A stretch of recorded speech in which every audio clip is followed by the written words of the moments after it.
Hi viewers, welcome to Vivek talks. ఇప్పుడు మనం చూస్తున్నది గల్లీగా గణేష్. వినాయక చవితి అనగానే మనకు గుర్తొచ్చేది గణేషులు. సో ఎక్కడ చూసినా కూడా గణేష్ మండపాలు, గణేషులకు పూజలు నిత్యం ఇవే జరుగుతూ ఉంటాయి వినాయక చవితి 9 రోజులకు కూడా. సో ఒక్కొక్క చోట ఒక్కొక్క విధంగా వినాయకుల్ని అలంకరిస్తూ ఉంటారు. సో ఇప్పుడు నేను చూపిస్తున్నది అయితే ఇక్కడ చాలా అద్భుతంగా ఉంది.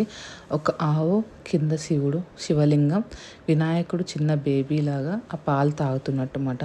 చాలా బాగా డెకరేట్ చేశారు. అండ్ మొత్తం ఆ డెకరేషన్ అంతా కూడా వెంకటేశ్వర స్వామి గంటలు చూసారా ఎంత అద్భుతంగా ఉందో. సో మీరు కూడా చూసేయండి.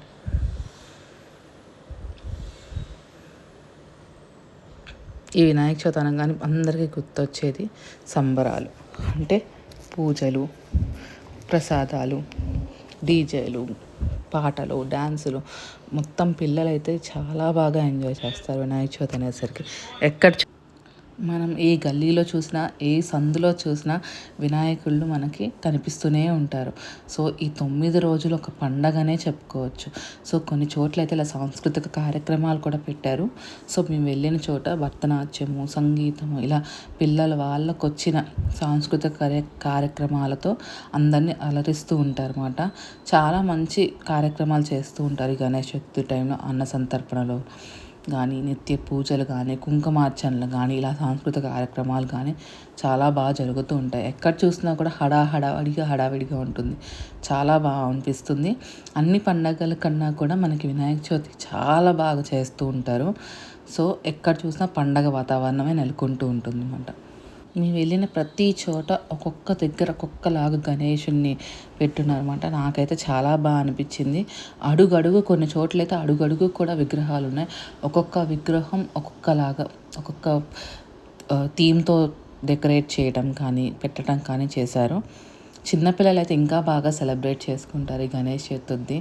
చందాలకి వెళ్ళటం ఇలా అని. కొన్ని చోట్ల అయితే ఇలాగ మేము వెళ్ళిన దగ్గర మన ప్రసంగాలు కూడా జరుగున్నాయి అన్నమాట. సో ఈ ప్రసంగాలకు వెళ్ళడం వల్ల మనకు కూడా చాలా బాగా అన్నీ తెలుస్తూ ఉంటాయి. తెలుగు భాష పైన పట్టు కూడా వస్తూ ఉంటుంది. సో ఇలాంటి వాళ్ళు మనకి చాలామంది అరుదుగా ఉంటారు. సో ఇలాంటి కార్యక్రమాలు ఎక్కడికక్కడ జరుగుతూ ఉంటాయి అన్నమాట. సో మీరు కూడా ఈ 9 రోజులు మీకున్న టైంలో అలా ఈవినింగ్స్ కొంతసేపు వెళ్ళి టైం స్పెండ్ చేస్తే మీరు కూడా మంచి అనుభూతిని పొందుతారు. సో మేము కూడా ఇలా అయితే ఈ గణేష్ చతుర్థి టైంలో మొత్తం తిరుగుతూ ఉన్నాము. సో ఎక్కడికి వెళ్ళినా కూడా ఒక్కొక్క దగ్గర ఒక్కొక్క సాంస్కృతిక కార్యక్రమాలు జరుగుతూ ఉన్నాయన్నమాట.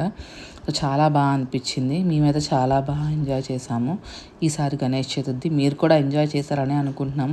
చాలామంది అపార్ట్మెంట్స్లో పెట్టుకుంటారు, ఇంటి ముందు పెట్టుకుంటారు. చిన్నపిల్లలు చిన్న మట్టి గణేషులను చేసి పెట్టుకుంటారు. చాలా బాగా అనిపిస్తూ ఉంటుంది. చాలా వరకు ప్లాస్టర్ ఆఫ్ ప్యారిస్ వినాయకులను పెడుతున్నారు. దాని బదులు మట్టి వినాయకులను పెట్టి, ఇంకా ఈ ప్లాస్టర్ ఆఫ్ ప్యారిస్ వినాయకులను ఆపేసి ఎంత పెద్ద విగ్రహం అయినా కూడా మట్టి పెడితే బాగుండు అనిపిస్తుంది. సో మీరు కూడా మట్టి వినాయకుడితోనే పూజ చేసుకోవాలని ప్రిఫర్ చేయండి. ఈ ప్లాస్టర్ ఆఫ్ ప్యారిస్లో కాదు, మన పిల్లలకు కూడా నేర్పించండి. ఇప్పుడు స్కూల్స్లో కూడా పిల్లలకి మనకి ఎలా చేయించాలి విగ్రహాలు, డౌతో కానీ, పసుపుతో కానీ, మట్టితో కానీ చేయాలని చెప్తున్నారు. సో మన పిల్లలప్పటి నుంచే వాళ్ళకి అన్నీ చెప్తూ ఉంటే వాళ్ళకు కూడా అలవాటు అవుతూ ఉంటుంది. సో ఈ ఇంకా మంచి వీడియోస్ కోసం మా ఛానల్ లైక్ చేయండి, షేర్ చేయండి, సబ్స్క్రైబ్ చేయండి.